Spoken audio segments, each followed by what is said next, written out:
pay attention to the amount of breathiness that we have there. It's not like, two-face! No, we have some breathiness, two-face! It's really breathy! I'm pretty sure you didn't see that coming, but surprise! Linkin Park again. Ladies and gentlemen, we're back in the studio with a good cup of coffee for a new vocal analysis. Today we're going to listen to Two-Faced by Linkin Park. You might have heard the song before. They released that early this week. The album should be getting out today. I'm recording this on the 15th, by the way. I'm really enjoying the process of making these videos. I know that some people don't like that I'm stopping the video the whole time to talk about technique, but there is so much in vocal technique that we need to talk about whenever we listen to any of these songs. So I'll try not to stop that much this time, but still, when we need to point something out, I'll do that so that you guys know what's going on there in terms of singing. Again, in this channel, we talk about singing and vocal technique through laryngeal physiology. We like to understand how things are working inside your throat, how the muscles are behaving, and how that creates all these different sounds that we hear when we are listening to the songs. So, let's go.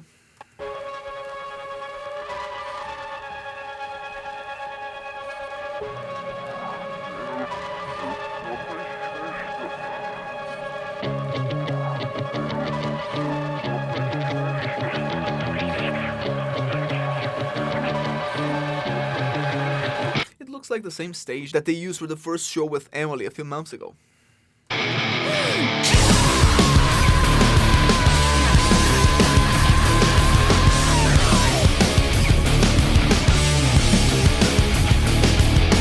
Last time I was hanging by a thread trying to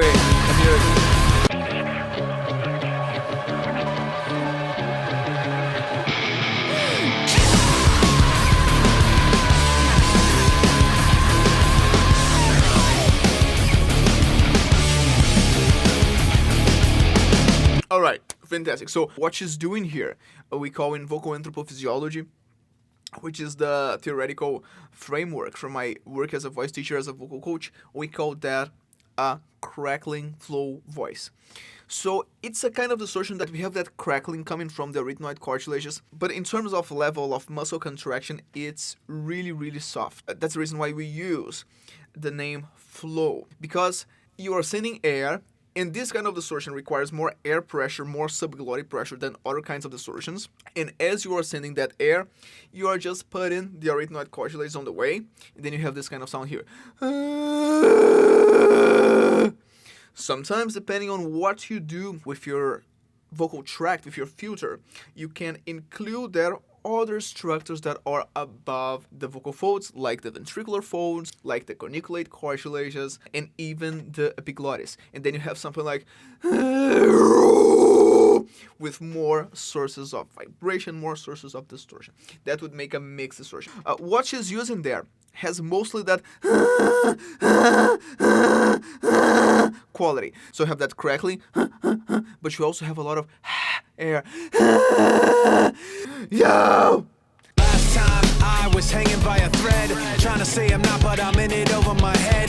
That's when I figured out where it led, beginning to realize that you put me over the edge. The truth's not rigid, your rules aren't fair, the dark's too vivid, the light's not there. I start to give in, but I can't bear to put it all behind. I run into it blind like. Alright, so what Mike is doing here, active vocal folds.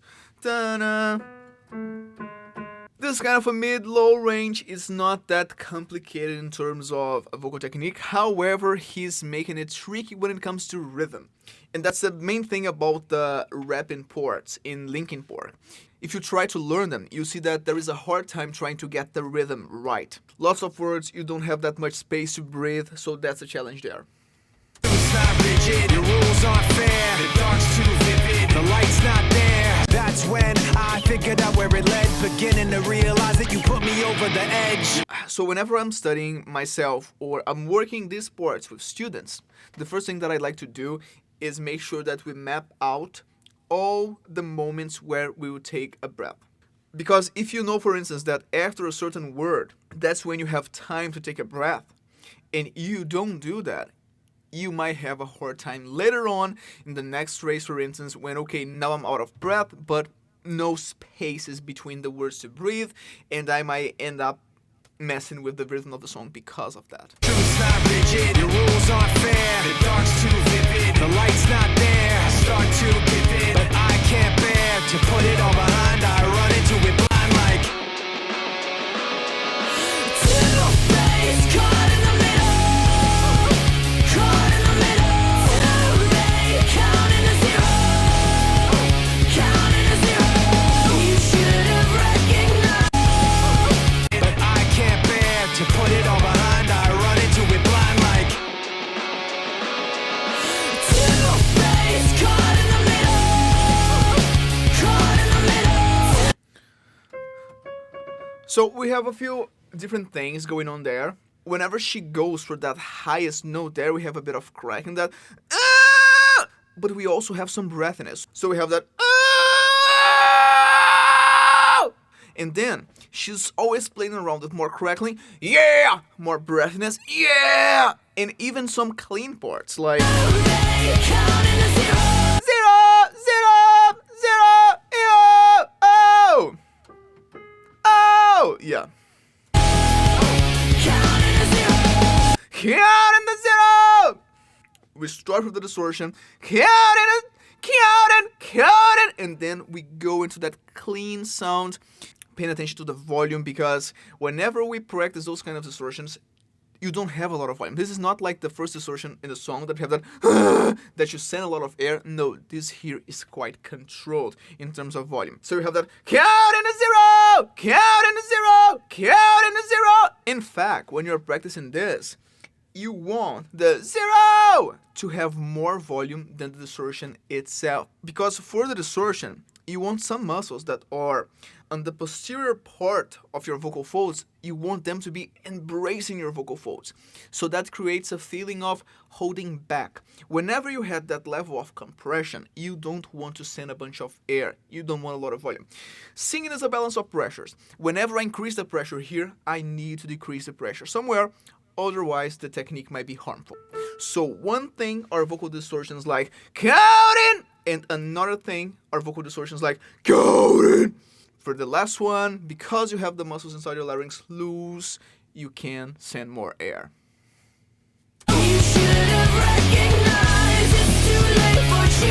I also love the dancing. It's pretty nice. I really enjoy to see singers that look comfortable on stage, on music videos. This is such a huge part of being a singer. Sometimes we think that, oh yeah, being a singer, I need to sing well, I need to be able to sing on pitch.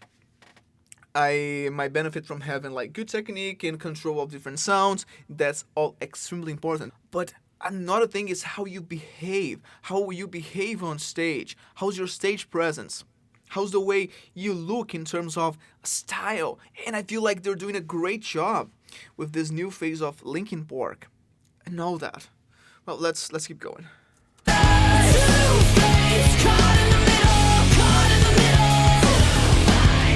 time you. All right, so we have more firmness there. Last time you told me you.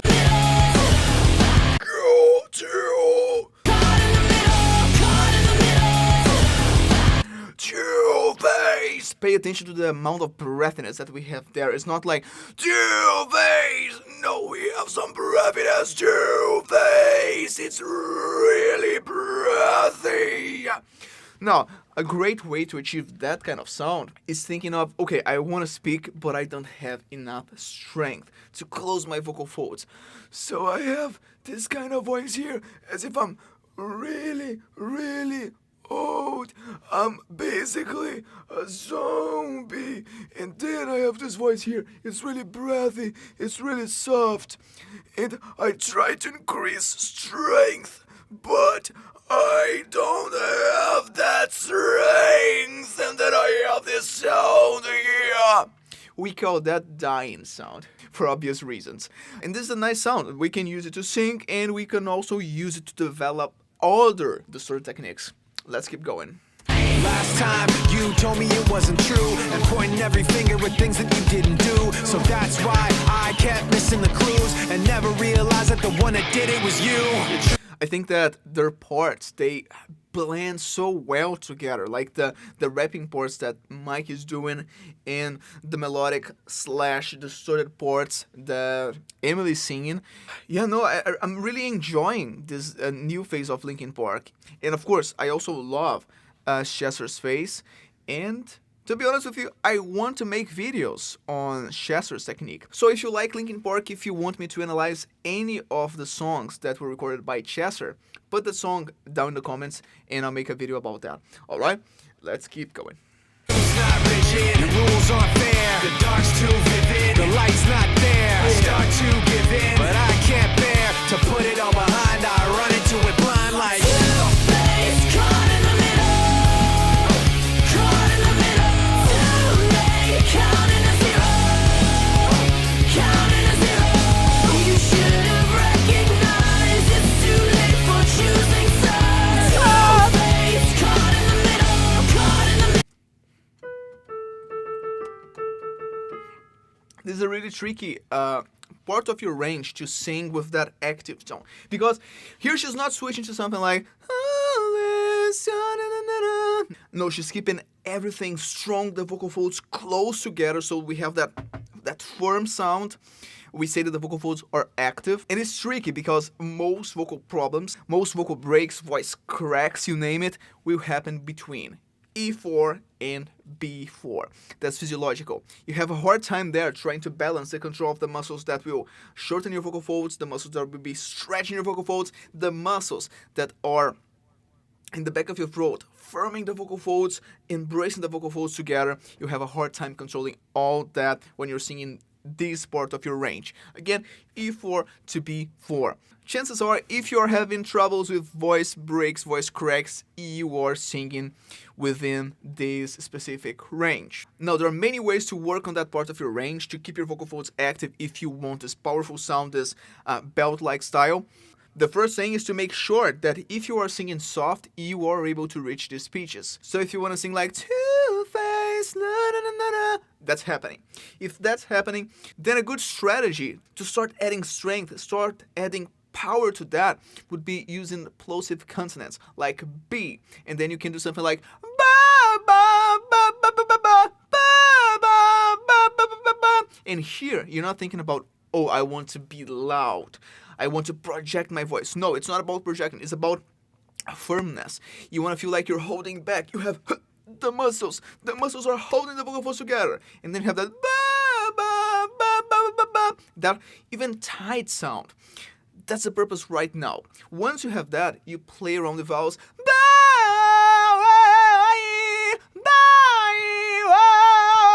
trying to keep that level of contraction with avoiding those breaks like.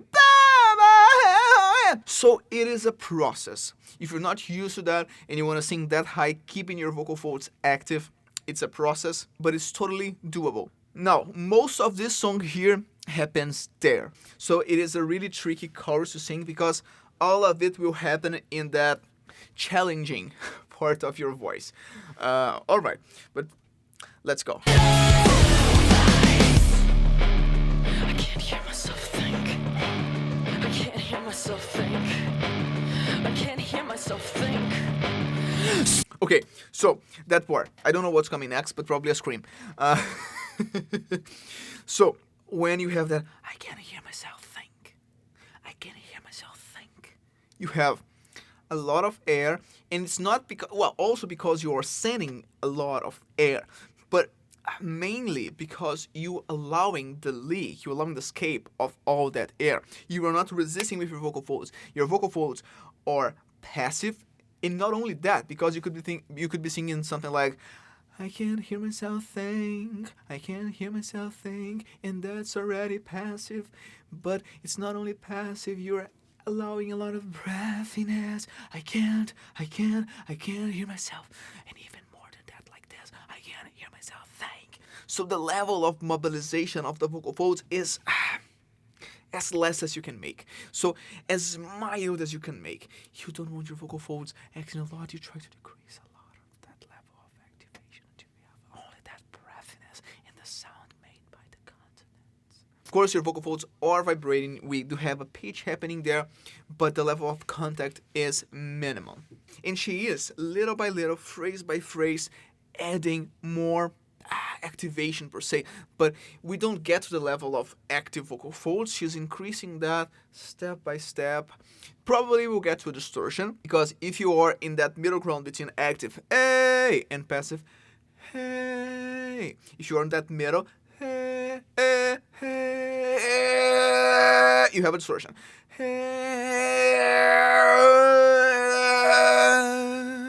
So between them, you find vocal distortions. And as she's adding that muscle mass to the phrase, I feel like we're approaching a distortion. We have something like, I can't hear myself think, and then a bit more, I can't hear myself think, and then a bit more, I can't hear myself. I feel like we're going to that realm. Stop yelling at me!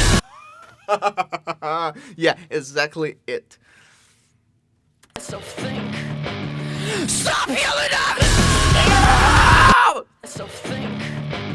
Stop yelling at me! So we can think of this C sharp. Hey, hey, hey. You try to make it really firm. Hey, hey, hey. And then you allow breathiness. Yeah. May!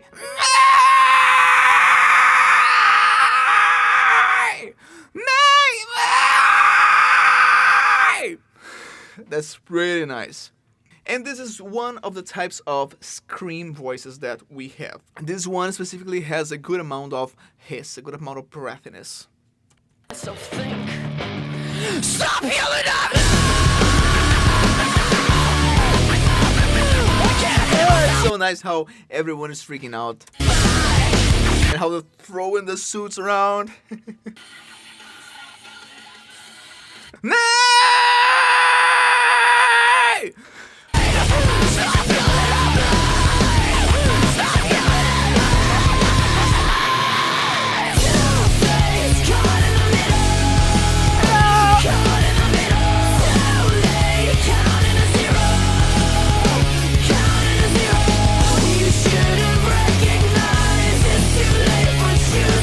Oh, this music video is so nice.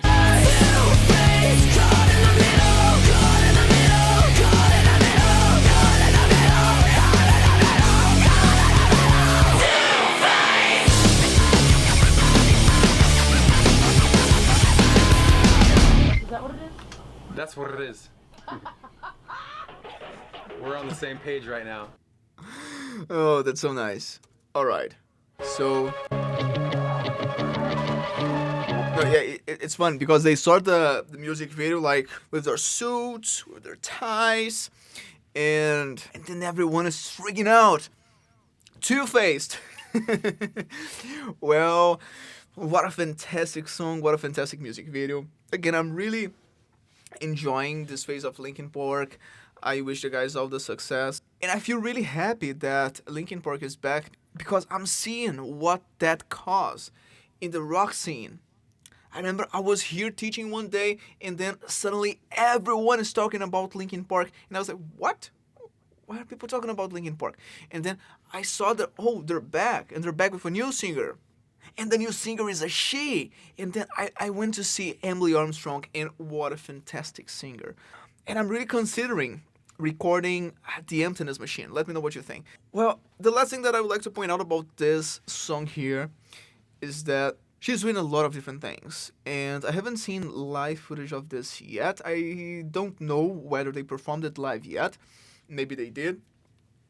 But that requires a lot of control because she's extremely skilled singing in all of those sounds. But being able to switch back and forth between them, that requires great control of your muscles, of your larynx, of your air pressure. You have to be able to send the specific amount of air pressure depending on what you're doing with the larynx. As I said, it's a matter of balancing pressures.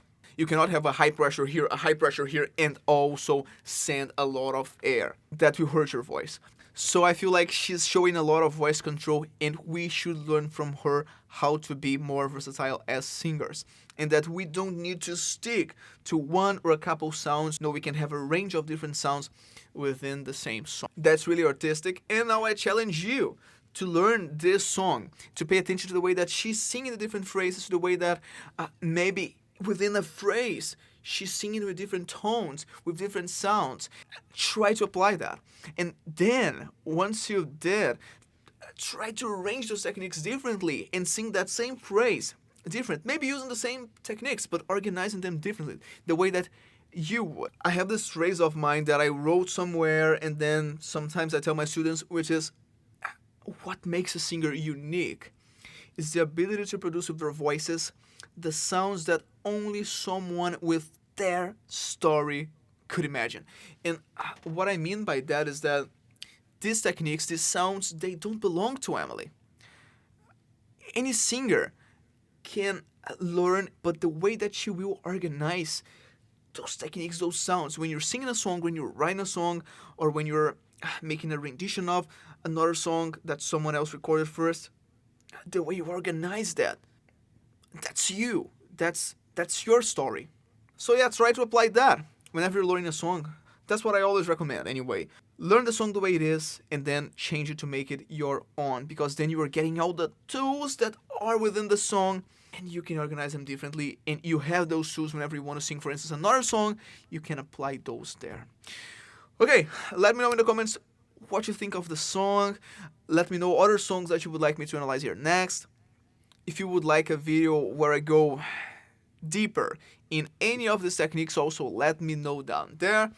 I have more videos like this coming, so make sure to subscribe to the channel. If you like this way that we talk about voice, thinking on the laryngeal physiology and whatnot, click the bell button so that you receive notifications when I upload a new video. And then if it is something that you don't want to watch, you don't watch. But it might be something that you want to watch, so you have the option. You will stay on top. Also, if you like the video, make sure to click the like button so that more people that are into singing or into vocal technique or into Linkin Park will find this video. Don't forget your coffee next time. And remember, if your concepts cannot be seen in the real world, they must change and not the world.